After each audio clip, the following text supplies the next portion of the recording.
Good morning, everyone. Welcome to church this morning. We are deep into the Advent season, and I could not be happier about that. And we are right smack dab in the middle of Hanukkah. Thank you so much, Amy and Dawn, for the wonderful Hanukkah service this morning and the family service. And Chag Sameach to anyone who is celebrating that. I am Jade Sylvan. I am the ministerial intern here at First Parish in Concord. We have a whole team here to welcome you. First of all, we have Beth Norton, the Director of Music Ministry. Good morning, everybody. Nice to see the fog slowly lifting. We also have the Reverend Amy Friedman, Minister of Religious Education. Good morning, everyone. It's good to be with you today.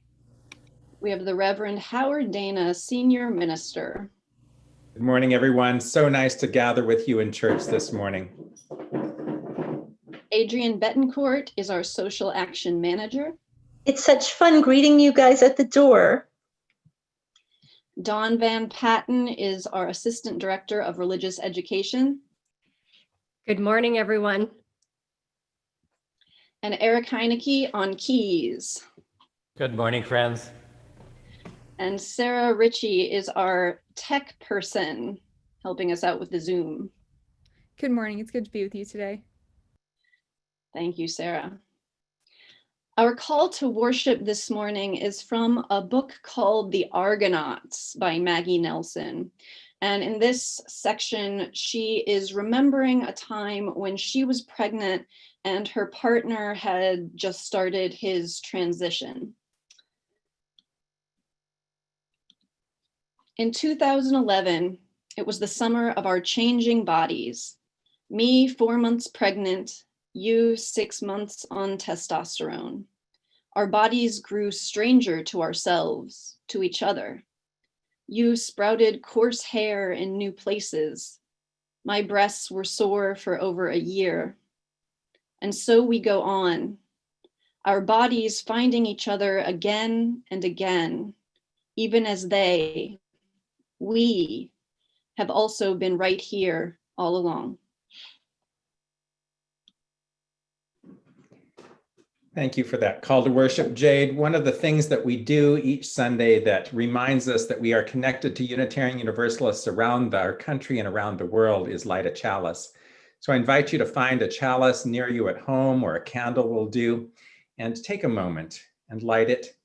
Because as we do so, we remember that we light this symbol of our faith, this beacon of truth, this light of joy and love. We light it at each of our services. We light it at weddings and at memorial services and child dedications. It is one of the things that makes us a people. And so we light it this morning in this Advent season. It's also Advent, so let us go ahead and light our Advent wreath as well.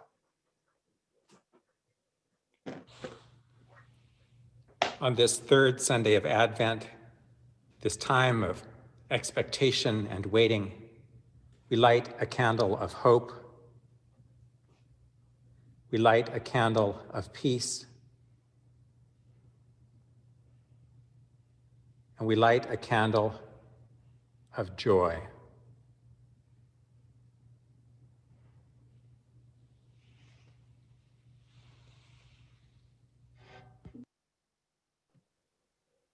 Please join in the unison response.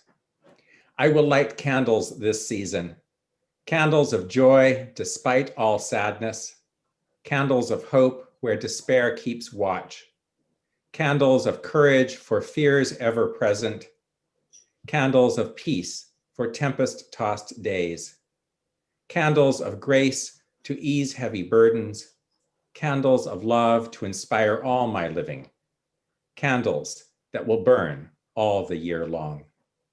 And let us sing our opening hymn together.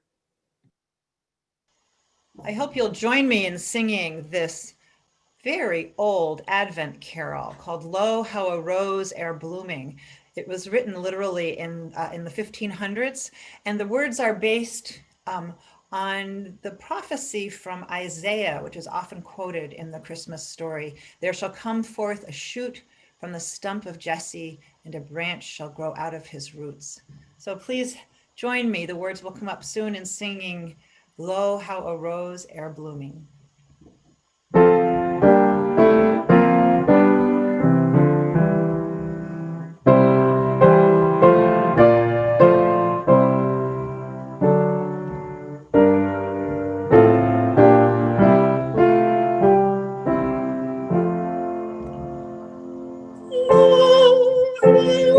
Rose ere blooming, from tender stem hath sprung, of Jesse's lineage coming, as seers of old have sung.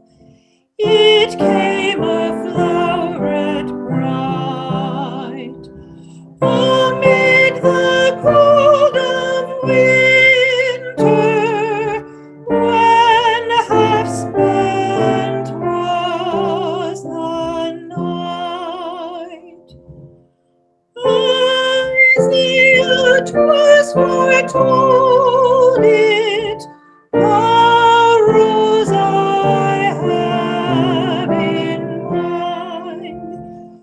With Mary we behold it, the Virgin Mother kind, to show God's love aright. She bore to us a Savior, when half spent was the night.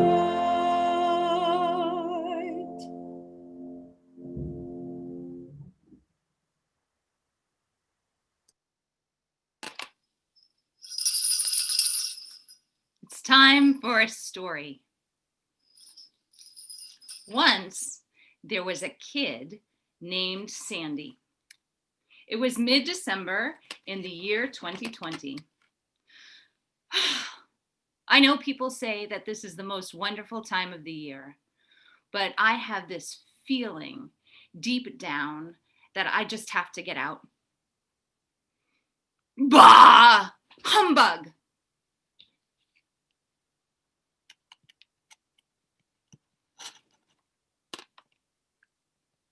Christmas? A humbug, Sandy. Surely you didn't mean that. What the Dickens? Yes, it is I, Charles Dickens, dear friend of the Unitarians. But why are you so dismal? Oh, Mr. Dickens, aren't you the author of A Christmas Carol? Yes, that is right. That is one of my most popular works. Well, I'm afraid that this year, Mr. Dickens, it's just not going to be perfect like that beloved tale that you tell. Perfect. I wrote Christmas Carol because life in Victorian England was far from perfect. Mud, pollution, terrible working conditions. When I was your age, child, I worked in a boot blacking warehouse. Oh, well, I get a week's vacation for Christmas from school. As I have written, I cannot conceive of a happiness which is unaware of those who are denied it. In other words, I hope that you will enjoy singing, dancing, feasting with your family, but your joy will be doubled if you are also aware and help those in need this season. And with that, Dickens disappeared like the ghost of Christmas past. Just then, another visitor appeared from the sky and landed right by Sandy. Rudolph? How did you know it was me? Well, because of your bright red nose, of course. Oh gosh, that's right. I couldn't help but overhear you cry out, bah humbug, so I had to come down to help. Well, that's awfully nice of you, Rudolph. I've had my share of difficult holidays, you know. The reindeer used to call me awful names. And the world almost missed Christmas, the year of the great snowstorm. But you helped to guide Santa's sleigh. That's right. But sometimes I wonder what would have happened if we had had clear skies. If it hadn't been that terrible storm, would Santa have ever recognized my leadership potential? I never thought about that, about the hardship that you had to rise above. I hope that you find ways to shine your light, Sandy. The world really needs it. Gotta fly. And with that, Rudolph flew off into the sky. And as Sandy was watching Rudolph fly away, they were surprised to hear some jingling nearby. What's that? Oh, it's just me. I came to help my friends at the children's craft workshop. Oh, the children's craft workshop at First Parish was canceled this year. Oh no, didn't you hear? Oh, you have to watch the family service on YouTube. My friend Hammer Elf, she explains how we carry the spirit of the holiday craft workshop in our hearts. And the spirit lives with us always. And you can still make handmade presents because the best gifts come from your heart. Oh, that's right. My parents said they picked up some kind of craft bag from First Parish. And there's a secret First Parish gingerbread recipe. That will be kind of cool to try out. I hope you do. And there's also the Hanukkah service. And I heard Beth and Amy are going to do caroling on Zoom on Friday evening. Oh, I hope that you know that it's still possible to have a lot of fun this season, and you do it with others too. Oh, merry everything! Now, I know that the holidays in 2020 are going to be very different, but Sandy felt warmer somehow after those visits from those special guests, those festive visitors. May each one of us find ways to enjoy our blessings, to use our unique gifts, and spread cheer this holiday season. Let's join together in singing.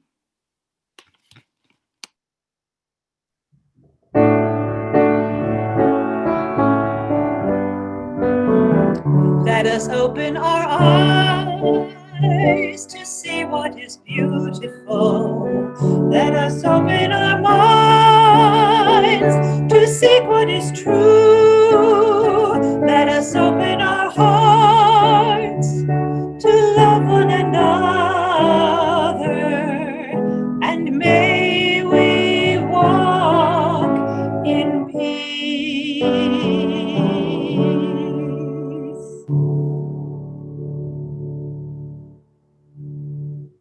A reading from the Infancy Gospel of James, an early Christian gospel not canonized in the official New Testament. And Joseph saw a woman coming down from the hill country, and she said to him, "O man, whither art thou going?" And he said, "I'm seeking a Hebrew midwife." And she answered and said unto him, "Art thou of Israel?" And he said to her, "Yes." And she said, "And who is it that is bringing forth in the cave?"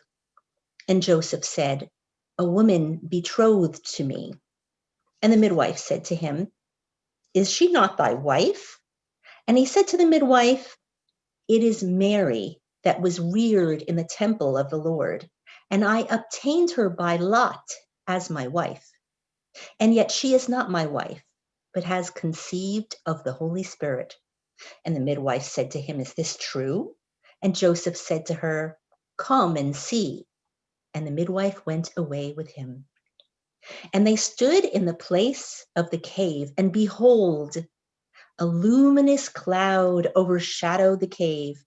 And the midwife said, "My soul has been magnified this day, because mine eyes have seen strange things, because salvation has been brought forth to Israel.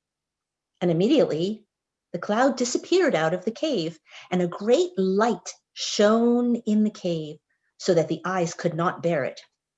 And in a little while, that light gradually decreased until the infant appeared and went and took the breast from his mother Mary.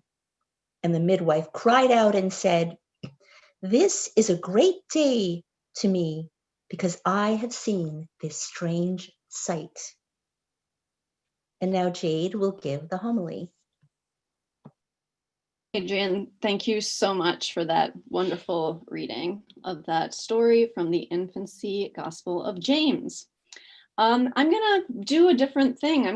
There's a little content note before this sermon. I'm realizing that I don't know who's in the room. There is in this sermon, there is the mention of the concept of sex. So if there's a young person in the room that you're not ready to have those questions, well, they all just heard the word, so have fun with that.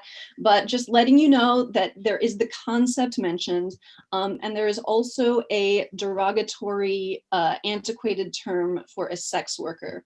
This is what you get when we're talking about Mary, right?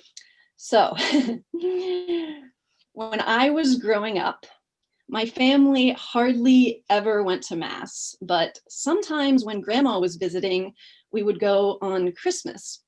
One thing I loved about Christmas in a Catholic church was that Mary was clearly the star of the show. Sure, the baby was the savior of all humanity or whatever, but on Christmas, Jesus is a helpless little infant who can't even hold up his head. It's up to Mary to deliver him safely, to feed him with her body, to be the first human being to love him. In our reading this morning, we heard an excerpt from an early Christian gospel that didn't make it into the book we call the Bible. So you'll remember that the New Testament was taken from a plethora of early Christian writings. Remember our friend Athanasius, back to my first sermon with you all? He was the guy who beat Arius in the Council of Nicaea. Well, in the 4th century, Athanasius compiled what we know now as the 27 books of the New Testament. But there were many other gospels and letters floating around in the early Christian communities, and the Infancy Gospel of James was one of them. Unlike other infancy gospels that we have that focus on the childhood years of Jesus, James is all about Mary, from her conception leading up to the events immediately following the birth of Jesus. It starts with Mary's mother, Anna. Anna longs for a child but has never conceived. Her husband is upset that he doesn't have an heir, and he goes out into the wilderness to fast for 40 days and 40 nights, as one does. While he's gone, Anna prays and asks God for a child, promising that in return, she'll give the child to the temple to serve the Lord. Now, in the oldest versions of this story, Mary herself was divinely conceived inside Anna while her husband was away fasting. And then Mary is born, and Anna rejoices. From the start, of course, Mary is a strange child. She can walk easily at 6 months of age, and her mother keeps anything impure away from her. And then when she turns 3, she's brought to the temple just as Anna promised. But girls were not generally brought and dedicated to the Lord in the temple. After all, they couldn't become priests, which is what normally children that were brought and given to the temple would become. And after all, no one was allowed in the temple if they were menstruating. But as soon as little toddler Mary was given to the priest, he exalted her, and she danced triumphantly in front of the altar, and it says that the Lord poured grace upon her, and it says that all the tribes of Israel loved her. And it was good.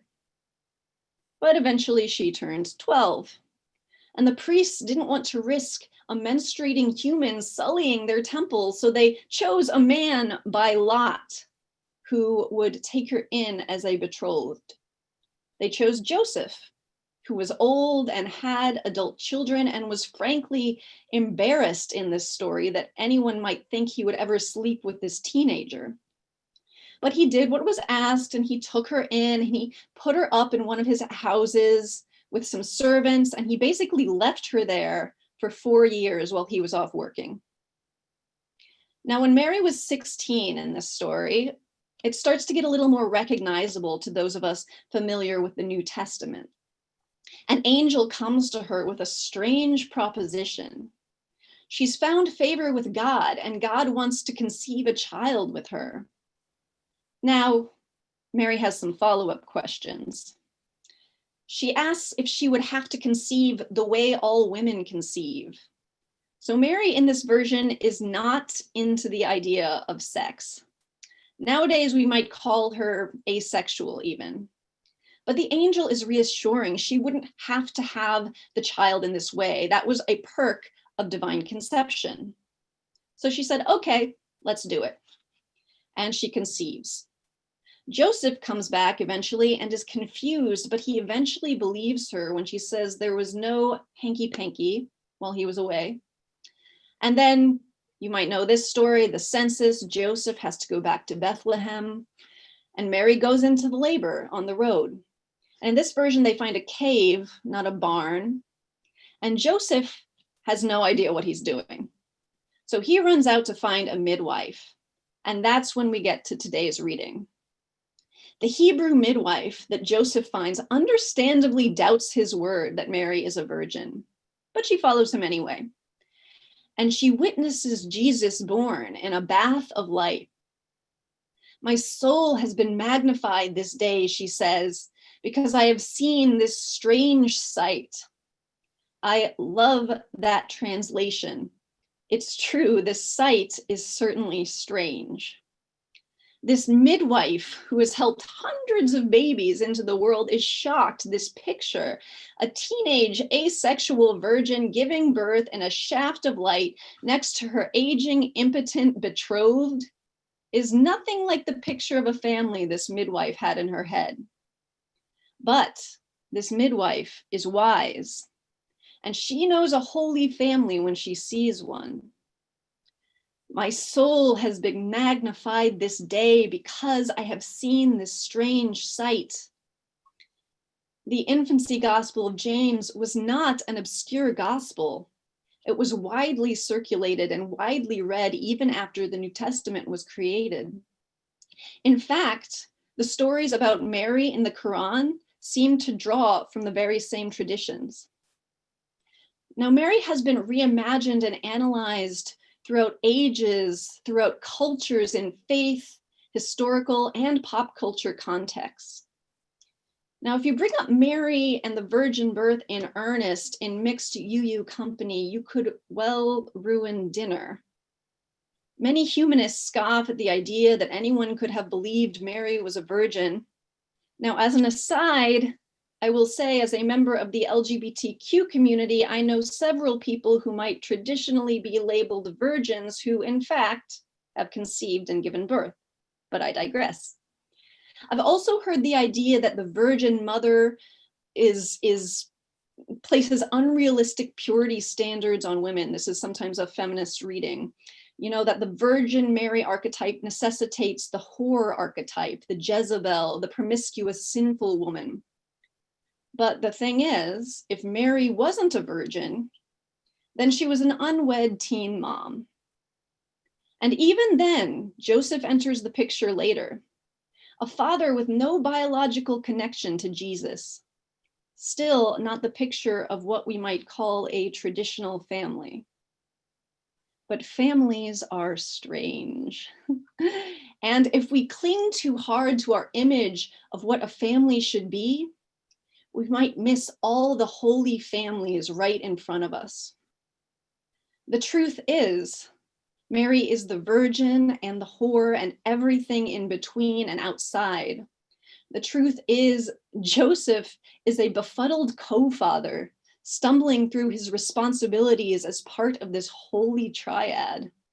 This family is strange, and it is our salvation. In our call to worship, we heard a reflection from Maggie Nelson and the strangeness of her and her partner's bodies as they grew their family and as their bodies changed. I know my idea of what makes a family has changed over the years. I no longer think a family is exclusively a cis heteronormative nuclear family. I also no longer think a family needs to be tied together by sex. There are platonic families, there are chosen families. And my idea of what makes a family is still changing. This year, especially when our holidays may look so different, may we see the families in front of us, whether blood or not, whether in the same room or not, even if those families only exist in our memory right now or in our hopes. May we be like the wise midwife in the story. When we see a holy family before us, may we not be distracted by our own preconceived ideas. May we rejoice as she did. May we say, my soul has been magnified this day, for I have seen this strange sight, because salvation has been brought forth to us all. Amen. Blessed be. So our question for today is, have your ideas of what makes a family changed and how? Please share 5 words or less in the chat and I'll read some of them out.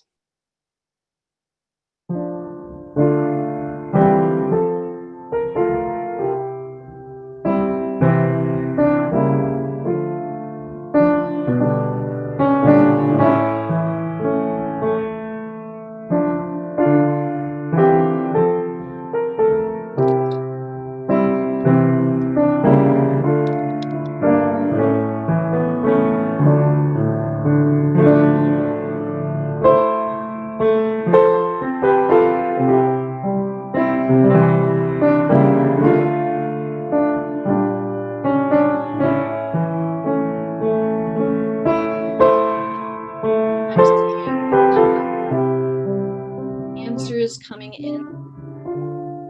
I'm seeing some answers coming in from the chat. There's 3 cheers for the mixed families I've known and been a part of, embracing adoption, family built from loved ones, inclusive celebratory companionship. It's become more nuanced, your idea of family, Ellen. Laurel says, family is about deep, caring relationships. Jim says, families built by choice and families built by circumstance are both families. Stanley says, hyper blended. And Alta says, families are people bound by love. Meg says, my understanding of Mary's family changed today. Family are the people you chose, not those you are assigned. There are so many good ones, so don't feel bad if I'm skipping you over. It's just, I'm trying to get to everyone. Seeing someone with unconditional love. Families don't have to be happy. Many types, especially church families. Oh, Asha, who is 5 years old, says, I think that a family is love. I don't think we're going to get better than that. I'm going to transition now to our video. I'm really excited about this song because it's Mozart's Sancta Maria Mater Dei. And it is a slideshow of many different artistic cultural interpretations of Mary. And some of the photos I actually took myself on my phone when I was at the Church of the Ascension in Nazareth a couple years ago when I went to Israel and Palestine. So I'm looking forward to this video that Beth made, and here it is.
How wonderful to see all of those images and to hear that music. What a joy.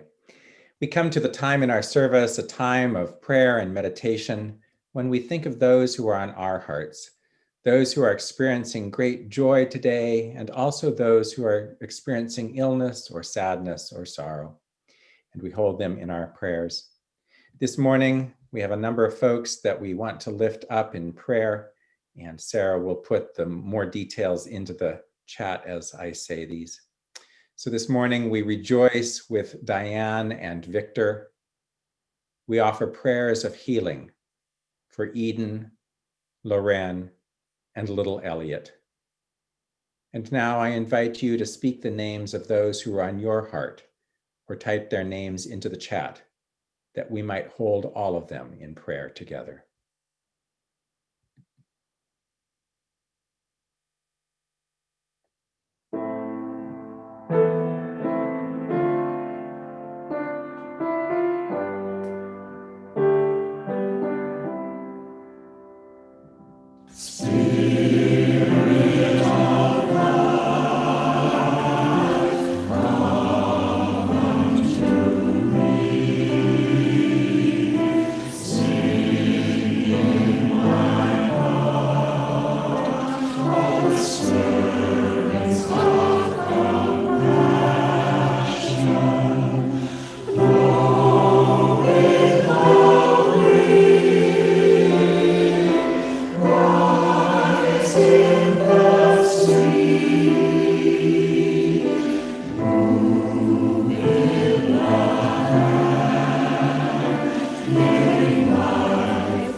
Please join me in a spirit of meditation and prayer.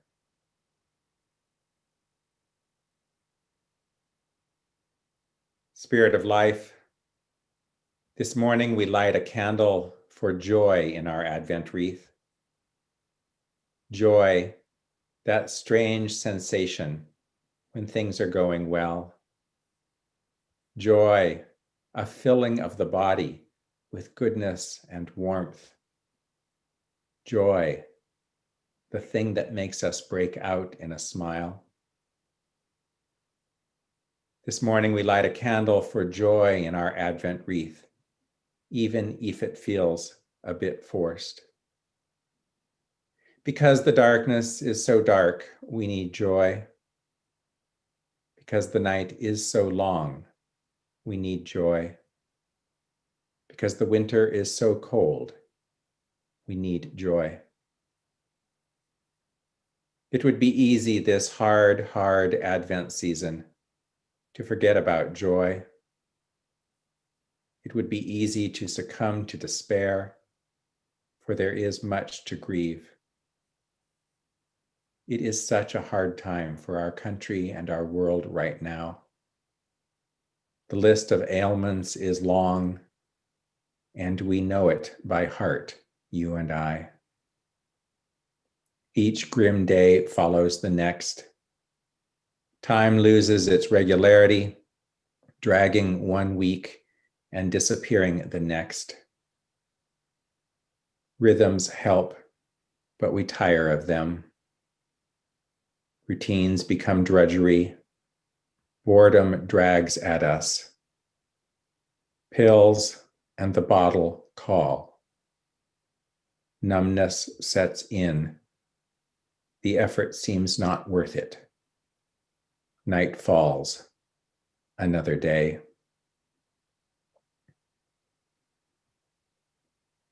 Then joy rouses us, like sleepy shepherds. An angel appears to tell us life will be different.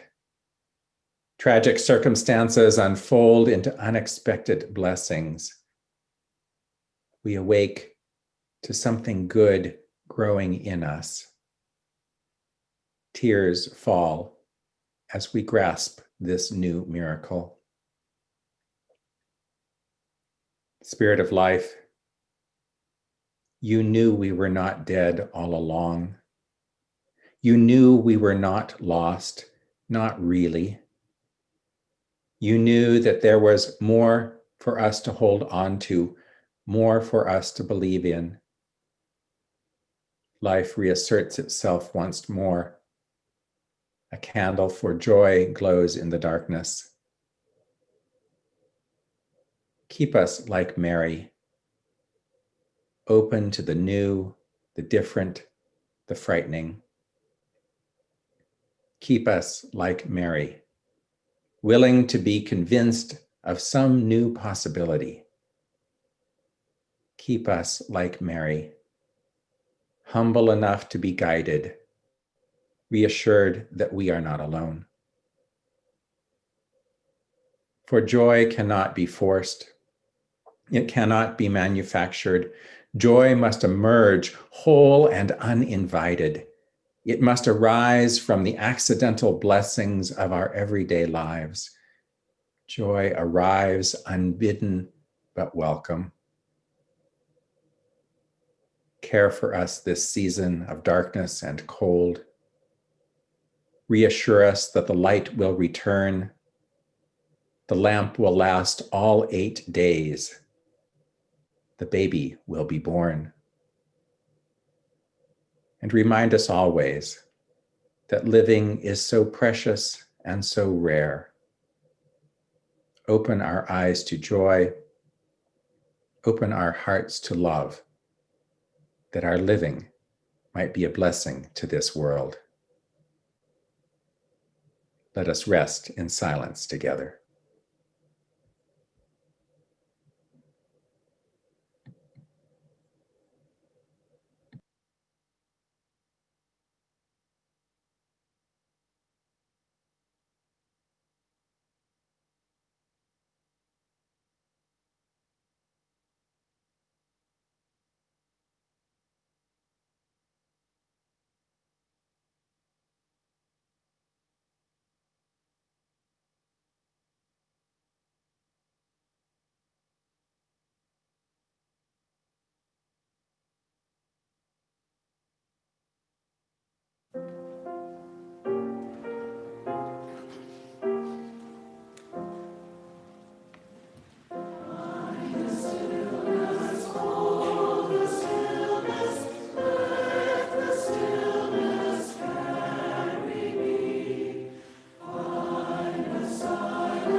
Now, let us hear an introduction to our December Share the Plate organization, the Nature Connection, by First Parish member Bev Bringle and their Development and Marketing Director, Jen Riley. That organization is the Nature Connection. It's a nonprofit organization that's been in Concord for a long, long time, and they've been doing good work to bring nature into people who can no longer go outside, are not able to go outside, possibly because of disabilities, for youths at risk, or seniors with disabilities or with dementia. What they do is go into these facilities and bring nature to the people. This summer, our program staff dropped off an array of seashells to group homes in the area, serving kids working through emotional and behavioral challenges. At one particular program, there was a 12-year-old girl, I'll call her Emma, who lives with ADHD and was very fidgety at the beginning of the program. The program coordinator, Autumn, sensed Emma's fidgety nature and decided to engage her hands-on with the seashells, asking her to sort them by shape and color and any other way that she felt was right. The staff at this site afterwards told Autumn that they rarely see Emma that focused on one activity for so long. And they were really, really happy that she had reached one of those therapeutic goals to be able to participate fully in a group activity. Thank you all for including the nature connection in your Share the Plate program for this month. If you'd like to learn more about the nature connection, our programs, and any ways that you can get involved, you can visit our website at nature-connection.org. Thank you so much for your support, and from all of us at the Nature Connection, we wish you a happy holiday season and a wonderful winter. Thank you, Adrian, and those good folks at the Nature Connection and Bev Bringle. Who knew we were going to get to see the cutest chinchilla in the world at church today? I mean, this is the reason we show up. You never know what's going to go on at church. That was the most adorable chinchilla I have ever seen. And so from that chinchilla to you, this is an opportunity to support this great work, both the great work of First Parish in Concord. We're just doing the very best that we can to hold this congregation together, to support people in times of need and in times of joy. And how wonderful that the Nature Connection can bring nature to people who can't get out to it themselves. So soon, a number is going to appear on your screen. You can just text that number. Just text in a whole dollar figure, just a 20 or a 50. If it's your first time, you'll need your credit card. You can also give at our website or mail a check into the church. Please be generous, as an offering for the good work and witness of First Parish in Concord and the Nature Connection is gratefully received.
As we begin to close our service, I'd like to let you know about a few things that are going on. We know this is a super busy time of year. It just always is, and this year is no exception. So the more you pay attention to FP Weekly, the better off you'll be, and be sure and check your spam filter to see if it's going in there. I just want to lift up a few things that are happening. The family worship service is happening each Sunday from 9:30 to 9:50, so you can watch that on YouTube or Facebook, and then have plenty of time to get over to this service as well. We are hoping you will send us in photographs of you and your family. Just take a picture of yourselves in candlelight, and we will put all of those together so that when we sing Silent Night on Christmas Eve, we'll be able to see images of each other in candlelight. So just take a picture of yourself, send it in to Sarah Burns at sburns@firstparish.org.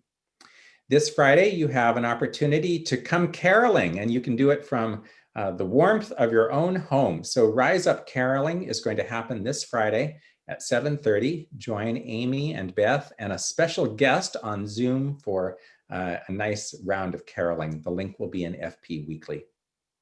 Jade is getting together a group of folks who are 35 and younger to do some pub theology. So this will be fun. It's a chance to bring your favorite beverage, caffeinated, alcoholic, non-alcoholic, whatever you want, and join Jade. And the topic for the first conversation is, what is God in the 21st century? So if you are 35 years old or younger, or know somebody who would love to be in on that discussion, have them get a hold of Jade. The link will be in FP Weekly, and that's going to happen this coming Wednesday, December 16th from 6 to 7:15.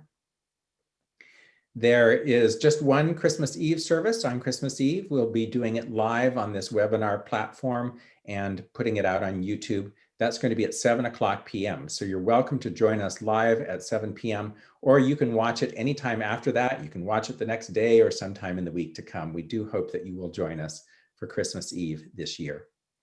There are a couple of opportunities right after this service for you to engage with each other. The worship sharing circle will happen after the service is over until 11:30 a.m.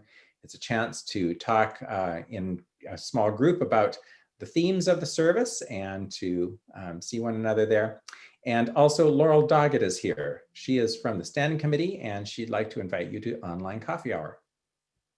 Thank you, Howard. Hi, my name's Laurel Doggett, and as Howard said, I'm a member of the Standing Committee. And at each Sunday, we host a virtual coffee hour.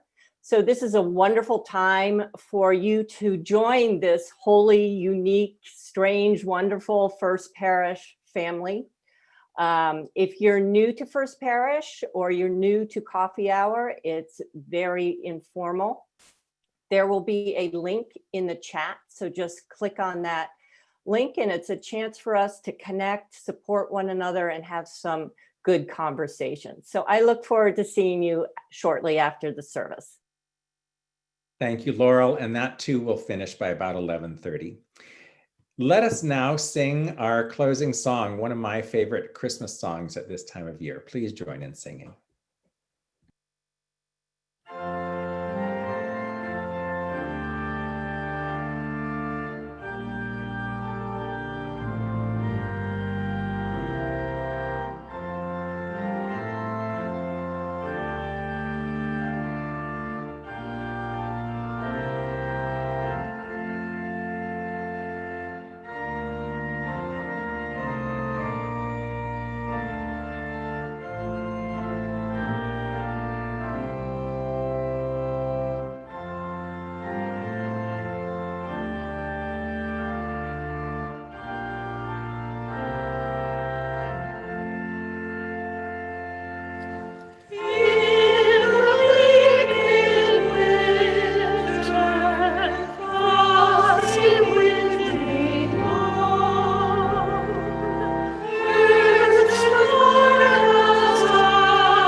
As we move deeper into this bleak midwinter, may we stay like Mary and like the midwife. May we hold on to hope, hold on to the family that's in front of us. And may we move forward together. Let us now read the first parish benediction. Go out into the world in peace, have courage, hold on to what is good, return to no person evil for evil, strengthen the faint-hearted, support the weak, help the suffering, honor all beings.